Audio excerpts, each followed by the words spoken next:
ওদি কলমা পরে মানুষের বুঝতে পারলে তলদি রসুলের বন্যায় করে এতাল্লাই ইন অনেক খেয়াল লাইবেন এই ইমান সাহেব গুজি খোঁজ পেতেন না আজর তোমারও এত আল্লাহ এত মহব্বত করতে দে 70 বার হজর তোমার আল্লাহ কোরআন শরীফ নাযিল করছে দে আল্লাহ ওমর আরজু পূরণ করছে দে সুবহানাল্লাহ রসুল পাক আল্লাহর কাবা শরীফ তওয়াফ করে তো মকাম ইব্রাহিমের ফিস দিয়ে রে তো সেদিন ওমর দা এনে কান জন্নতি পাথর আল্লাহ ফাটাইল ইব্রাহিম খলিল আলাইহিস সালামের সাহায্য করে কাবাগর বাঁধি বেলা সিঁড়ি বন্যিল আজ এই পাথর গান যদি হান নবী বুগুল লইয়ে রে ভিতরে লইয়ে রে তপ করতো কেয়ামত বার উম্মত হলো ইয়ান পালন করতো ইয়ার আর যুগর দেন নাই আল্লাহ দিছে বিরে দুধ দেয়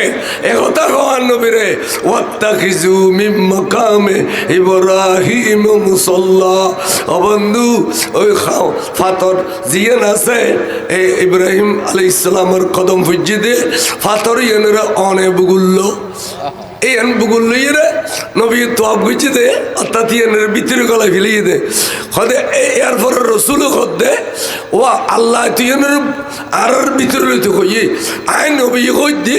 ইয়ান দিয়ে দুরখান নমাজ পড়লে তোমার তওয়াব আদায় হইতো না ইয়ান ওয়াজিবুত তাওয়াফ দুরখান নমাজ পাথর ইয়ানের সামনে লইয়ার উপরে ব্যবহার করে সুবহানাল্লাহ